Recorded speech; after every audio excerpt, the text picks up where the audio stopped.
The parable that we have heard today is always a little bit puzzling because it gives you the impression that Jesus is commending the dishonesty and the corruption of the steward. But I think that what he really is doing is he's commending his resourcefulness. And I like this word, resourceful. He's saying that it's good to be resourceful.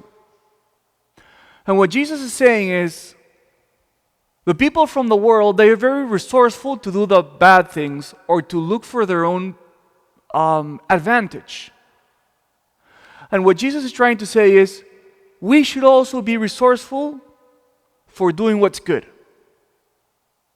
So he's saying we should be resourceful for our own spiritual growth, and we should be resourceful in helping others to grow spiritually. So let me give you an example about being resourceful for your own spiritual growth. Yesterday I was speaking with a mom who has a very busy life because she has a lot of kids. And she told me that she really struggled to do her prayer because she had a 7-month-old baby who she had to take care of.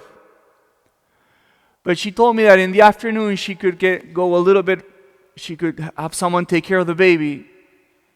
And she told me that she hides in the bathroom so that she's not interrupted by her other kids, so that she can pray.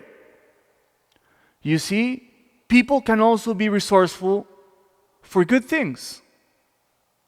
And the greater your love, the greater the obstacles that you're willing to overcome. Think about it. What is the size of your love? The size of your love is the size of the obstacles that you're willing to overcome to be with the person that you love. But it's also important to be resourceful in bringing others to the faith. So I was thinking about something that I read about the life of St. Ignatius of Loyola.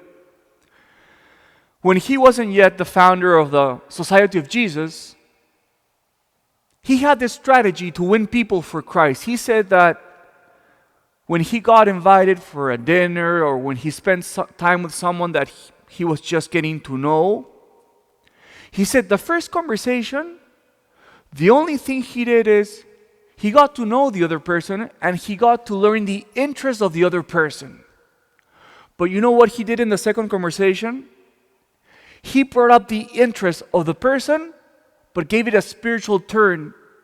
So if the person liked hunting, the second time they met, he gave a spiritual turn to hunting. So we can see that saints are resourceful also for the spiritual growth of others. So that's what the gospel is about today. It's about not only admiring the resourcefulness of the people who want to be rich or who want to do evil, but the Lord is calling us out in saying, you should also be equally resourceful for your spiritual growth and for your apostolate. So let us finish with this question. In what aspect of my life have I given up instead of trying to be more resourceful in pursuing what's good? In what aspect of my life have I given up? And I said, well, I guess there's no solution for me to pray, or there's no solution for me to win over this person. Where is the Lord calling you to be more astute or resourceful? Now let us ask in this homily, or in this Mass, the strength and the cunningness to be able to use our intelligence and our resources to pursue what's meaningful and good for us and for others.